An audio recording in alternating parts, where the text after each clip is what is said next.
একবার ভাবুন তো, এমন এক তরুণের কথা যে তীব্র আর্থিক অনটনে পরীক্ষার দিনে একটা নতুন জামা পর্যন্ত পরে যেতে পারেনি, কিন্তু আজ সে মানুষটির নামে কাঁপছে পুরো সোশ্যাল মিডিয়া। হ্যাঁ, ঠিকই শুনছেন, অদম্য ইচ্ছাশক্তি, কঠোর পরিশ্রম আর সততার জোরে দারিদ্র্যকে হার মানিয়েছেন টাঙ্গাইলের মির্জাপুরের তরুণ মোহাম্মদ সাগর খান।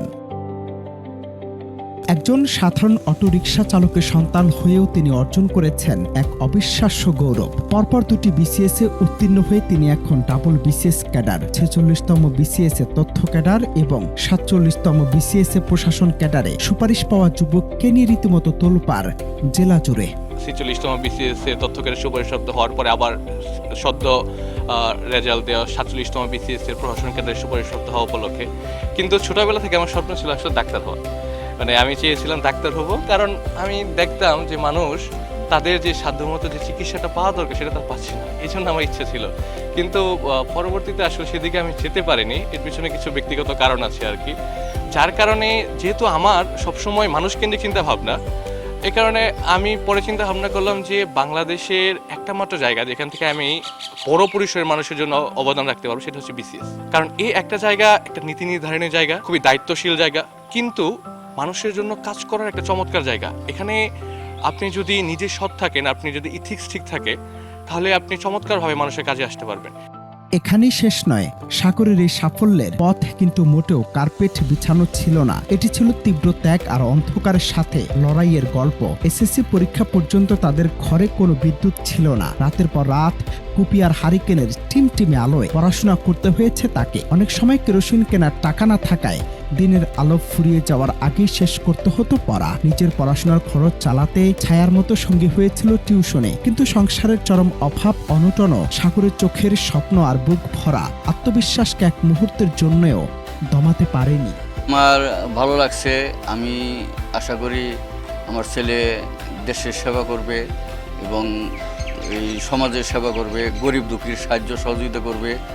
আল্লাহ যেন ওকে এই দানশীল হিসাবে বাঁচিয়ে রাখেন, এই আশীর্বাদ আমি রাখছি। এরপর দীর্ঘ লড়াই শেষে 2025 সালের 2 জুলাই ওয়ান ব্যাংকে সিনিয়র অফিসার হিসেবে চাকরি পান সাগর। জীবনের অন্ধকার কেটে যখন সবেমাত্র আলোর রেখা দেখা দিচ্ছিল, ঠিক তখনই নেমে আসে এক চরম আঘাত। চাকরিতে যোগদানের মাত্র 9 দিনের মাথায় মারা যান তার সবচেয়ে বড় শক্তি, তার মমতাময়ী মা। পৃথিবীর সবচেয়ে বড় শোক মাথায় নিয়ে চোখের জল মুছেই সাগর অংশ নেন 46তম বিসিএস এর লিখিত পরীক্ষায়। মায়ের দোয়া আর নিজের মেধার জোরে প্রথমবারই সুপারিশ প্রাপ্ত হন তথ্য ক্যাডারে। কিন্তু মায়ের আসল স্বপ্ন যে ছিল আরো আকাশ ছোঁয়া। হ্যাঁ, সেটা তো অবশ্যই, এটা অবশ্যই বড় একটা অনুপ্রেরণা। কারণ ও অ্যাকচুয়ালি যে জায়গা থেকে উঠে আসছে, এই জায়গা থেকে উঠে এসে ফাইট করে এই পজিশনে আসা, এটা আসলে সবার জন্য পসিবল বলে আমার মনে হয় না। আর ছোটোবেলা থেকেই মূলত আমি ওরা দেখছি, একসাথে বড় হয়েছি। আমার ছোটোবেলার বন্ধু, শিশু শ্রেণী থেকে প্রাথমিক মাধ্যমিক 2টা পর্যায়ে ওর সাথে আমি পাড়ি দিয়েছি। তো ওর যে ডেডিকেশন লেভেলটা ছিল, ওর ডেডিকেশন লেভেল একদম টপ নোচ বলা চলে।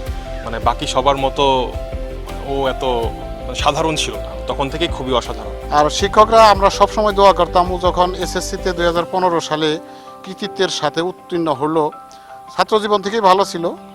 রেজাল্টের পরে আমরা আরও ওর প্রতি বেশি আগ্রহ দেখলাম এবং ও পড়াশোনার প্রতি গভীর মনোযোগ ছোটোবেলা থেকেই। ওর সফলতার জন্য আমরা শিক্ষকরা বিভিন্ন সময় আল্লাহর দরবারে কামনা করছি, এলাকাবাসীও কামনা করছে।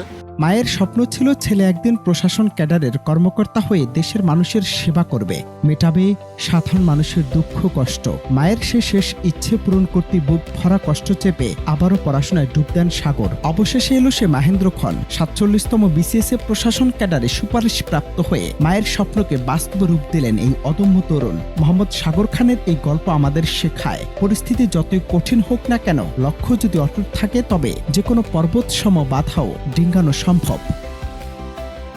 অনন্ত হাসান মাসুদ, বাংলা টিভি।